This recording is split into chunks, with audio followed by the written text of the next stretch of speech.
اعلیٰ حضرت فاضل بریلوی فرماتے ہیں کہ باغ جنت کے ہیں بہر مدح خانے اہل بیت، تم کو مژدہ نار کا اے دشمنان اہل بیت۔ کس زبان سے ہو بیاں شان اہل بیت، مدح گوئے مصطفیٰ ہے مدح خانے اہل بیت۔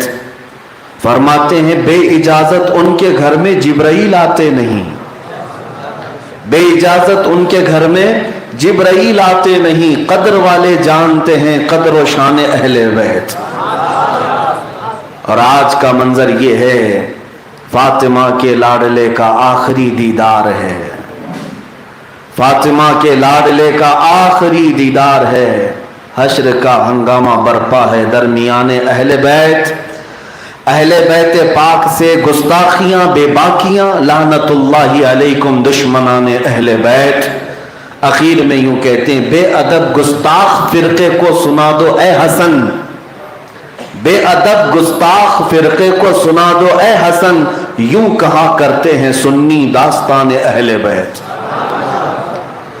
میرے عزیز ہے کہ اہل بیت کی محبت ہمارے ایمان کا حصہ ہے، اور رسول کریم صلی اللہ تعالیٰ علیہ وسلم کی احادیث میں موجود ہے کہ منافق کی علامتوں میں سے ایک علامت یہ ہے کہ وہ اہل بیت سے بغض رکھتا ہے۔ جس کے دل میں اہل بیت اطہار نبی پاک صلی اللہ علیہ وسلم کی آل و اولاد سے بغض ہو، وہ منافق کی علامات میں سے ایک علامت رکھتا ہے۔ یہ اللہ عز و جل کا بے پایاں کرم و احسان ہے کہ ہمیں اللہ تعالیٰ نے اہل سنت و جماعت میں رکھا، ہم افراط و تفرید کے درمیان ہیں۔ رسول کریم صلی اللہ تعالیٰ علیہ وسلم نے اپنے صحابہ کو جس راستے پر چھوڑا تھا وہ جماعت آج اہل سنت و جماعت کہلاتی جاتی ہے۔ اسی لیے اعلیٰ حضرت نے فرمایا اہل سنت کا ہے بیڑا پار، اصحاب حضور نجم ہے اور ناؤ ہے عطرت رسول اللہ کی۔ حضور پاک صلی اللہ علیہ وسلم نے اپنے صحابہ کو کہا یہ صحابہ میرے ستاروں کی مانند ہیں، تم جس کی پیروی کرو گے ہدایت پاؤ گے۔ نجم عربی میں ستارے کو کہتے ہیں۔ اور اپنے اہل بیت کے لیے فرمایا الا ان مثل اہل بیتی کمثل سفینۃ نوح من رکبها نجا ومن تخلف عنها ہلک۔ اللہ کے حبیب صلی اللہ علیہ وسلم فرماتے ہیں میرے اہل بیت نوح علیہ السلام کے طوفان میں چلنے والی کشتی کی طرح ہیں، جو اس کشتی پہ سوار ہوا وہ نجات پا گیا، اور جو اس کشتی میں نہیں بیٹھا وہ ہلاک ہو گیا۔ تو اب ہمیں ستاروں کی بھی ضرورت ہے اور اس سیلاب میں ناؤ کی بھی ضرورت ہے، اور جو ان دونوں کے ساتھ چلتا ہے اس کو اہل سنت و جماعت کہا جاتا ہے۔ ہم صحابہ کے گستاخ نہیں ہیں، کسی بھی صحابی کی شان میں گالیاں، بے ادبیاں، گستاخیاں ہرگز نہیں کر سکتے۔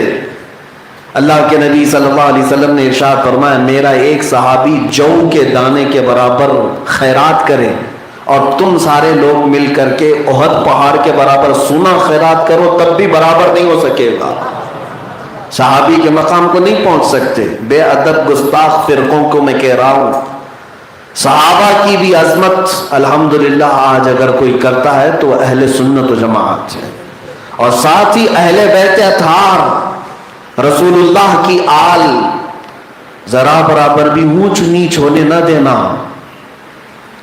یہ بیلنس برقرار رکھنا یہ بہت بڑی آزمائش ہے، اور خاص طور پر آج کے زمانے میں۔ یاد رکھیں محرم آتے ہی ہم لوگوں کو بہلانے پھسلانے کے لیے محرم کے واقعات نہیں بیان کرتے، ہم محرم میں یہ داستان کربلا بیان کرتے ہیں تو اس سے پہلے خلفائے راشدین کی سیرت بھی بیان کرتے ہیں کہ بیلنس برقرار ہے۔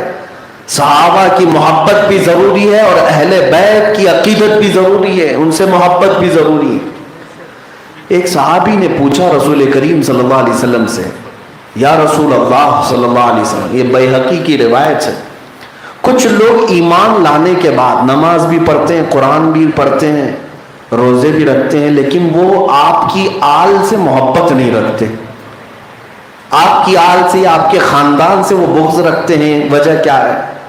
توجہ سے رسول پاک صلی اللہ تعالی علیہ وسلم ارشاد فرماتے ہیں اگر کوئی ایسا شخص ہے تو 3 باتوں میں سے کوئی ایک بات اس کے اندر ہوگی، 3 باتوں میں سے کوئی ایک بات اس کے اندر ہوگی۔ صحابہ نے پوچھا وہ کیا باتیں ہیں؟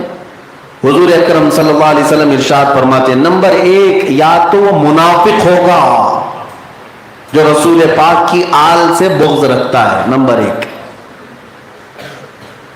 صرف دکھاوے کا مسلمان، اندر سے کافر ہوگا تبھی وہ اہل بیت سے بغض رکھتا ہوگا۔ دوسرے نمبر پر حضور فرماتے ہیں یا تو وہ زنا سے پیدا ہوا ہوگا،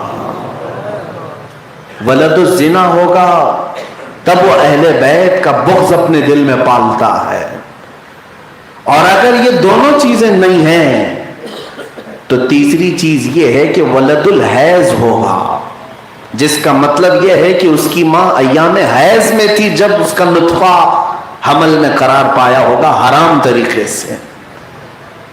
میرے عزیزو، یہ بات بھی مسلمان جانتے ہیں، عورتوں کی ناپاکی کے دن آتے ہیں مہینے میں، ان دنوں میں عورتوں کے ساتھ جمع اور شباشی حرام ہے، اور ان دنوں میں جو ان کے ساتھ جمع کیا اور نطفہ قرار پایا تو حرام طریقے سے نطفہ قرار پایا، اور فرمایا گیا اس کو ولد الحیض کہا جاتا ہے۔ یہ 3 باتوں میں سے کوئی ایک بات پائی جاتی ہوگی تبھی وہ بغض رکھتا ہوگا۔ اب آپ کو اچھی طرح سمجھ میں آ گیا ہوگا کہ کون یزید کو رحمت اللہ علیہ کہتا تھا، یا تو منافق ہوگا، یا زنا سے پیدا ہوا ہوگا، یا حیض کا بچہ ہوگا۔ ہاں، اہل بیت اطہار سے بغض رکھنا ظاہر سی بات ہے، یزید کی تعریف کرنے سے صرف اور صرف امام حسین کو اذیت نہیں، آج پوری کائنات میں جتنے سادات ہیں ان سب کو اذیت دینا ہے، ان سب کو اذیت پہنچے گی۔ اس لیے اس بے ادب گستاخ فرقے سے اپنے آپ کو محفوظ رکھو جو دشمنان اہل بیت سے گٹھ جوڑ کرتے ہیں۔ نبی پاک صلی اللہ تعالیٰ علیہ وسلم کے خاندان کو جنہوں نے بھوکا پیاسا مار ڈالا، ان خاندانوں کے ساتھ آج لوگ محبت اگر رکھتے ہوں تو میں ان کی مذمت کرتا ہوں۔ یقیناً تمہارے اندر بھی ان 3 برائیوں میں سے کوئی برائی پائی جاتی ہوگی۔ اور اس کے بعد ایک حدیث اور بھی میں عرض کر دیتا ہوں، یہ خوشخبری ہے۔ ایک تو وعید میں نے سنایا، وعید کہتے ہیں عذابات کا ڈر سنانا، سزاؤں کا ڈر سنانا، اور بشارت کہتے ہیں خوشخبری۔ ایک وعید سنایا ہوں اہل بیت سے بغض رکھنے والوں کے لیے، تو ایک بشارت بھی سنا دوں اہل بیت سے محبت رکھنے والوں کی۔ اللہ کے نبی صلی اللہ علیہ وسلم نے فرمایا من مات علی حب آل محمد مات شہیدا، جو محمد صلی اللہ علیہ وسلم کی اولاد، ان کی آل سے محبت کرتے کرتے دنیا سے مر گیا، اسے شہادت کی موت عطا کی جائے۔ اللہ ہمیں وہ شہادت کی موت عطا فرمائے۔ الحمدللہ ہم آج اس بات پر فخر کرتے ہیں ہم حسینی ہیں، نسب سے اگرچہ نہ ہوں لیکن ہم محبت کے حسینی ہیں، اور الحمدللہ جس سلسلے سے بیعت ہوتے ہیں وہ سلسلہ بھی حسینی ہے۔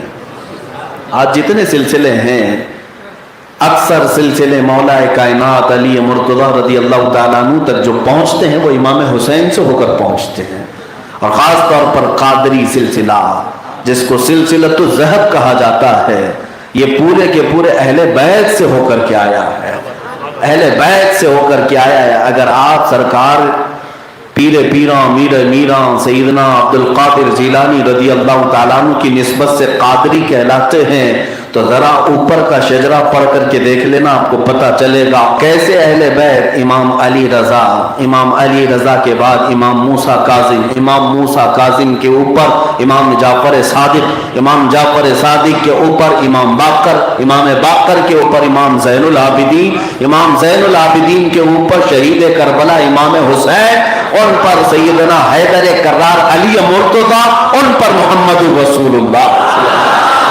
یہ سلسلۃ الذہب ہے۔ الحمدللہ ہم اس بات پر فخر رکھتے ہیں کہ اللہ تعالیٰ نے ہمارے ہاتھوں میں حسینی سلسلہ عطا فرمایا۔ تو پھر